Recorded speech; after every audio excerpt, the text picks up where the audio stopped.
नमस्कार, मैं अजय आवारा आवारा की बातें चैनल पर आपका स्वागत करता हूँ।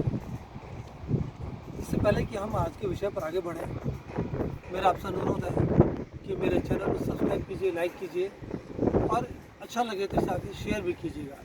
जितना आप शेयर करेंगे उतना ही लोग जानेंगे, उतना ही विचार आगे बढ़ेंगे और जितना विचार आगे बढ़ेगा उतने ही शुद्धता हमारे सामाजिक परिवेश में आएगी, क्योंकि आखिर समाज विचारों के मंथन से ही तो सामाजिक उत्थान होता है।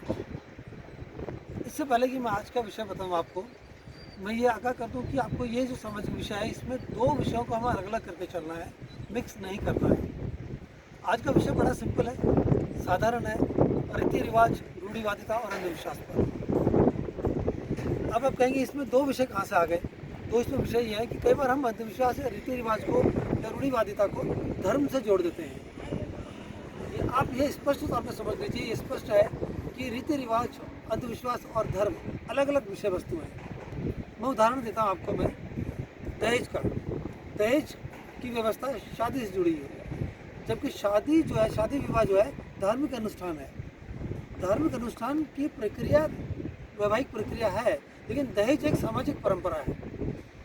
बगैर दहेज के भी विवाह हो सकता है, लेकिन वैवाहिक अनुष्ठान के बिना विवाह नहीं हो सकता। तो अनुष्ठान अलग हो गया और व्यवस्था, रीति रिवाज अलग व्यवस्था हो गई। तो ये बात आप अच्छी तरह समझ लीजिए कि अंधविश्वास, रूढ़िवादिता और रीति रिवाज और धार्मिक अनुष्ठान, धार्मिक व्यवस्था अलग अलग विषय है। हम इनको मिक्स ना करें, एक दूसरे में ना उलझाएं। अब हमें ये समझना है कि रीति रिवाज और रूढ़िवादिता, अंधविश्वास आते कैसे हैं। कभी आपने सोचा है कि ये आते कैसे हैं? अपने आप तो नहीं बन जाते ना। आखिर उनका, अगर वो अंधविश्वास है, रूढ़िवादिता है, रीति रिवाज गलत है, तो उनका उत्थान ही क्यों होता है, वो शुरू ही क्यों होता है? ये एक वैचारिक विषय है कि आखिर उनकी शुरुआत होती ही क्यों है गलत है। तो जानबूझ के तो कोई आदमी गलत शुरुआत करता नहीं है।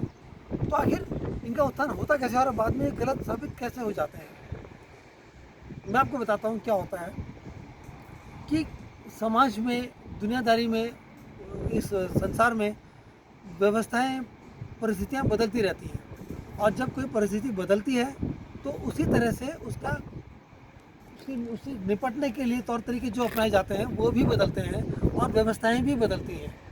और जब व्यवस्थाएं बदलती हैं तो उसको हम अपने रिवाज में मान लेते हैं और बाद में जाकर क्या होता है, वो स्थिति तो बदल जाती है, हट जाती है, ख़त्म हो जाती है, लेकिन हाँ अपने उन बनाए हुए उस समय के अस्थायी विचारों को या अस्थायी रिवाजों को हम आगे लेकर चलते रहते हैं।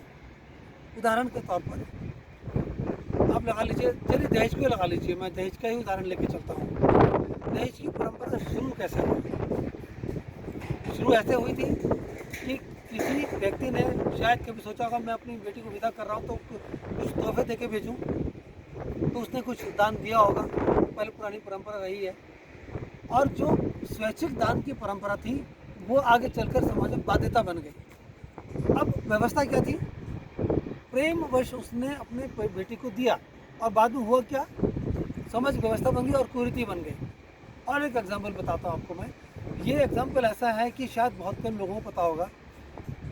अगर हम धर्म की बात करें तो हिंदू धर्म में कोई भी धार्मिक अनुष्ठान रात को नहीं किया जाता।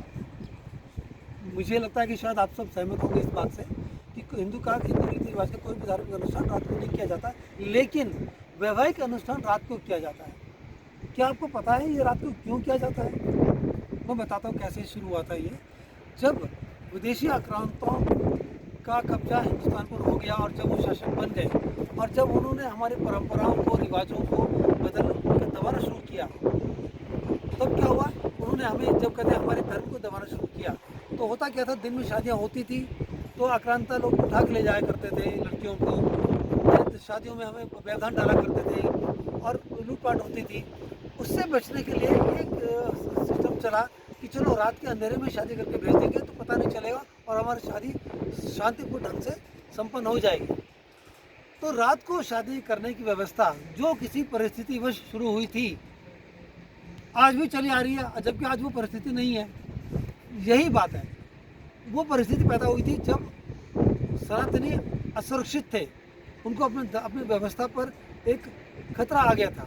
तो उस समय उसकी स्थिति को हैंडल करने के लिए उन्होंने व्यवस्था बनाई, जबकि धर्म में ये व्यवस्था नहीं है। धार्मिक अनुष्ठान तो रात को हो ही नहीं सकते।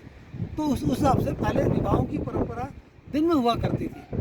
अब चूंकि वो स्थिति बदली, जो असुरक्षित थी, हमारे लिए सूटेबल नहीं थी, इसलिए हमने उसको रात में कर दिया। तो क्यों किया? उस समय की परिस्थिति के कारण।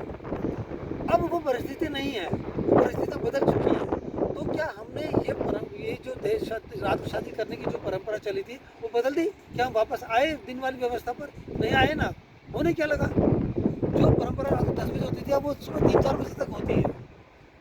तो हमने क्या करा, जो व्यवस्था किसी कारण बदलनी पड़ी थी उसको वापस पुरानी स्थिति में नहीं लेकर आए समय बदलने के बाद भी। यही होता है अंधविश्वास के साथ। जब हम किसी परिस्थिति के साथ कोई सिस्टम शुरू करते हैं, बाद में वो चलता रहता है परिस्थितियाँ खत्म होने के बाद भी, और जब पीढ़ी होती है उस सिस्टम का औचित्य समझ नहीं आता। अब जिन्होंने शुरू की थी, बदली थी, उनको तो कारण पता है, लेकिन बाद की पीढ़ियों को तो कारण नहीं पता है। तो उनके लिए तो फिर वो रूढ़िवादिता हो गई ना, क्योंकि उनके पास कारण है ही नहीं, ना तो कारण पता है और वो कारण बचा भी नहीं। अगर बचा होता तो शायद समझते। अब चूंकि वो कारण बचा नहीं है इसलिए समझ नहीं पा रहे हैं, और वो बन जाता है फिर अंधविश्वास, रूढ़िवादिता और क्या कहते हैं कि ढकोसला।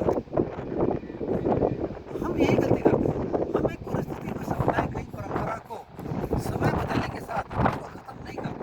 अब चूंकि उसे खत्म नहीं करते तो वो ढकोसला बन जाता है, क्योंकि बाद की पीढ़ी को उसका औचित्य पता ही नहीं है।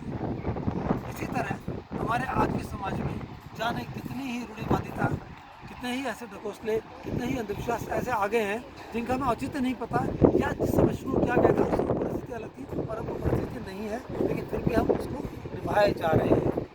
यह बात सिर्फ हिंदू धर्म में ही ऐसा नहीं है, हर धर्म, हर समूह, हर व्यवस्था में ऐसा है।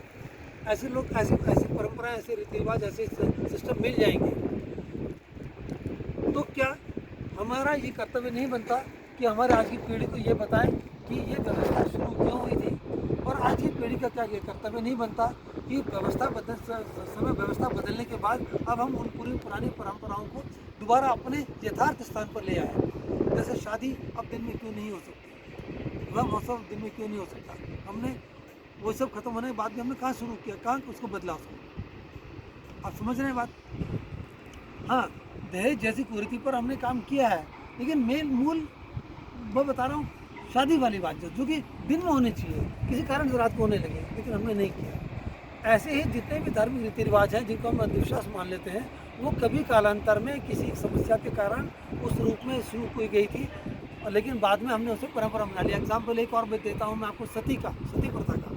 सती प्रथा शुरू हुई थी जब हमारी महिलाओं ने अपने सतत्व को बचाने के लिए अपना आहुति देनी शुरू की थी। वो उस समय की स्थिति थी, लेकिन अच्छी बात यह है कि सती प्रथा को तो हमने बंद कर दिया, क्योंकि वो उस समय की मांग नहीं रही।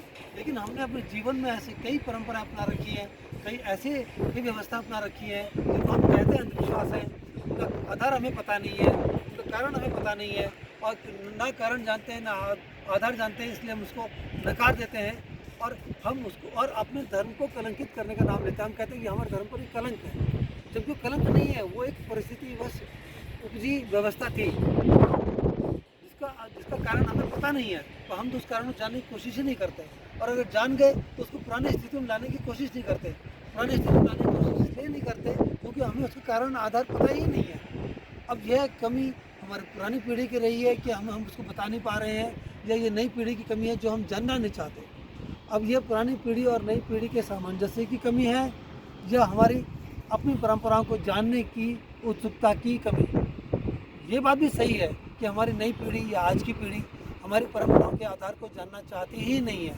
वो जानना चाहती ही नहीं है कि आखिर ये परंपराएं, रीति रिवाज और ये जो भी रूढ़िवादिता बोलते हैं कैसे आया था। जब तक हम उसके उत्थान का कारण जानेंगे ही नहीं, तब तक हम उसके औचित्य को समझेंगे कैसे? और जब हम उसके औचित्य को नहीं समझेंगे तो हम उसका निवारण कैसे करेंगे? तो आइए हम ये ना बोलें कि ये अंधविश्वास है, आइए हम ये ना बोलें कि ये ढकोसला है, आइए हम ये ना बोलें कि ये तो फालतू रीति रिवाज हैं। उनके कारण को जानें, उनके कारण को जानने के बाद उसका सही निवारण करें, क्योंकि जब तक हम उसका सही निवारण नहीं करेंगे वो अपनी मूल स्थिति में नहीं आएंगे, और जब मूल स्थिति में आएंगे तभी उन परंपराओं का औचित्य हमें समझ आएगा, तभी हम उसका निर्वहन सही रूप में, सही मायनों में कर पाएंगे। क्या हम ऐसा कर पाएंगे? ये सवाल मैं आपके लिए छोड़े जा रहा हूँ। कृपया विचार कीजिएगा और कमेंट बॉक्स में अपने विचार लिखिएगा। आपका क्या मत है इस बात को लेकर।